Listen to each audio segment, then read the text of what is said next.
दोस्तों, जैसा कि आपको पता ही है कि बहुत सारे आईपीओ जो हैं वो इन पाइपलाइन हैं। और आप कह सकते हो कि बहुत सारे ऐसे आईपीओ आने वाले हैं जिनकी ऑलरेडी पेरेंट कंपनी जो है मार्केट में लिस्टेड भी है।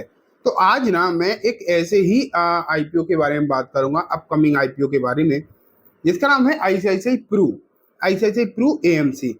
अब पता है, इसमें दो पेरेंट कंपनी है बेसिकली इसकी।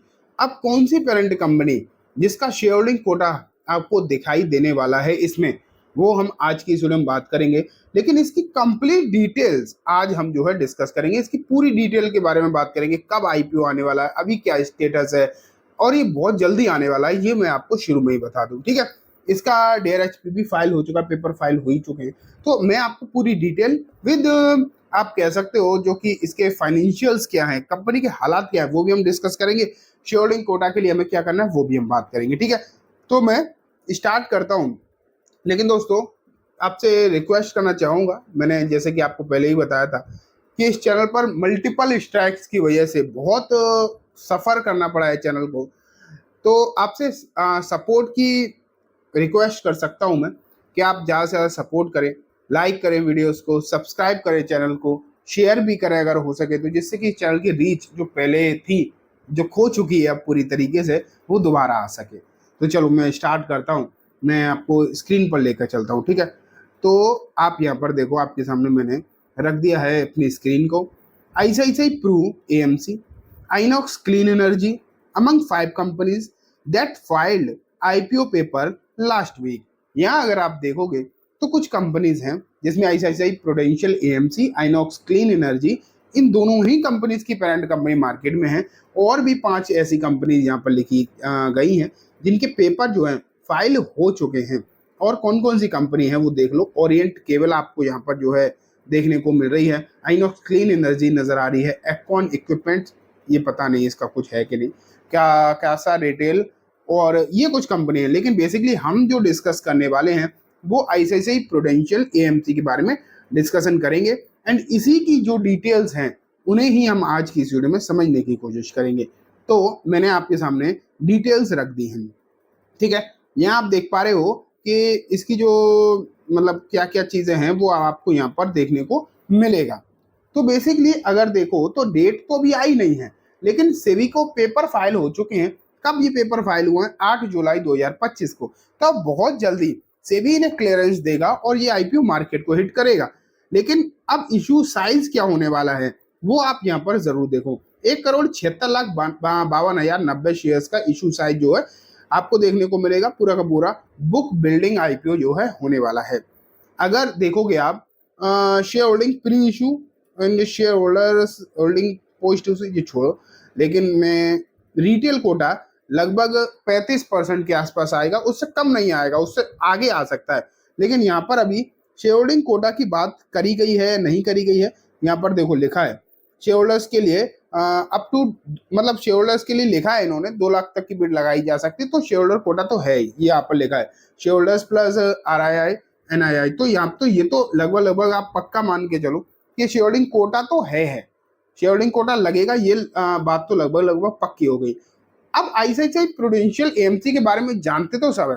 अगर हम एएमसी कंपनी की ही बात करें तो ऑलरेडी एचडीएफसी एएमसी लिस्टेड है मार्केट में। ठीक है, तो ये कंपनी उसी का ही डायरेक्ट कॉम्पिटिटर है। और जब ये मार्केट में आ जाएगी तो मार्केट में भी उसे कॉम्पीट करेगी। ठीक है, लेकिन अब इसकी जो है फाइनेंशियल समझ लेते हैं कि क्या कंपनी में दम है या फिर नहीं, या फिर सिर्फ नाम से हाइप बन रही है।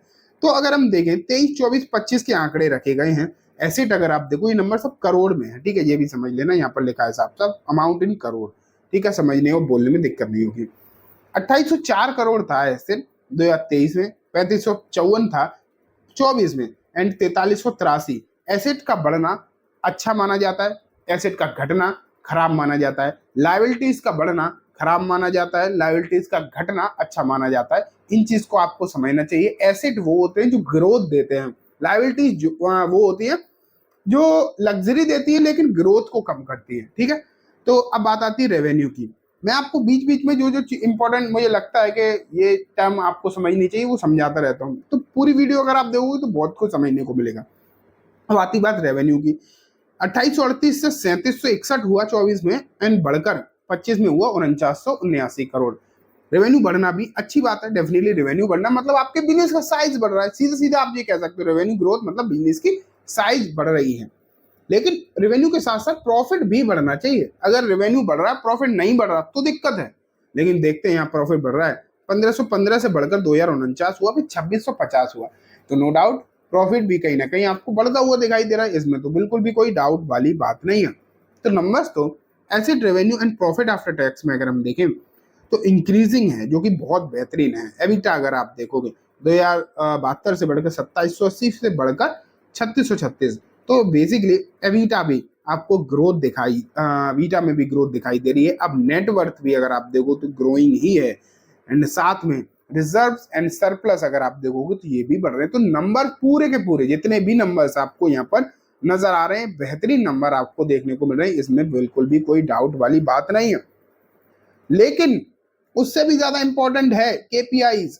ROE 82%, RONW I don't know what is this, but जो भी फिगर है वो बहुत बड़ा दिखाई देता है। स्पेशली ROE अगर आप देखोगे बहुत अच्छा नंबर आपको दिखाई दे रहा है इन टर्म्स ऑफ परसेंटेज अगर हम देखें, और शायद HDFC AMC का तो इतना है नहीं, और शायद ही दूसरी किसी कंपनी का ऐसा देखने को मिले। तो बेसिकली यहाँ पर जो भी डेटा अभी तक अवेलेबल है वो तो क्लियर दिखा रहा है कि बहुत ही शानदार सिचुएशन जो है आपको यहाँ पर नजर आ रही है। और अगर आप देखो अगर यही स्थिति रही IPO के बाद भी तो कंपनी कमाल करेगी। लेकिन अब बात ये आ जाती है, ये तो हमने चीजें देख ली, IPO पेपर फाइल हो गए, इसकी डिटेल्स भी हमने देख ली, फाइनेंशियल्स भी देख ली, लेकिन अब बात आती है पेरेंट कंपनी की। दो पेरेंट कंपनी मैंने आपको बताई थी, यहाँ पर देखो as of the DRHP filing ICICI Pru AMC is entirely owned by its two promoters, दो promoters हैं इसके, ICICI bank and prudential corporation holdings, दो हैं। ICICI बैंक है, रुको 1 सेकेंड, वो तो गायब ही हो गया, कोई बात नहीं, जो मेन, हाँ ये आ गया आपके सामने। ICICI बैंक है एंड प्रूडेंशियल अपने यहाँ की कंपनी नहीं है, लेकिन ICICI बैंक तो अपनी है, और 100% हिस्सा इन्हीं दो कंपनीज के पास है। तो इंपॉर्टेंट बात यह है कि ज्यादा किसके पास है, जिसके पास ज्यादा होता है ना उसके पास फैसले लेने का अधिकार होता है। तो ICICI bank hold 51% stake in the company, तो क्लियर है ICICI बैंक के पास 51% स्टेक है। तो अब जब IPO निकल कर आएगा, जब IPO आएगा तो ये तो पक्का ही हो गया कि इसमें बेसिकली आप कह सकते हो शेयर होल्डिंग कोटा तो लगेगा ही लगेगा, लेकिन ICICI बैंक का लगेगा ये भी पक्का है।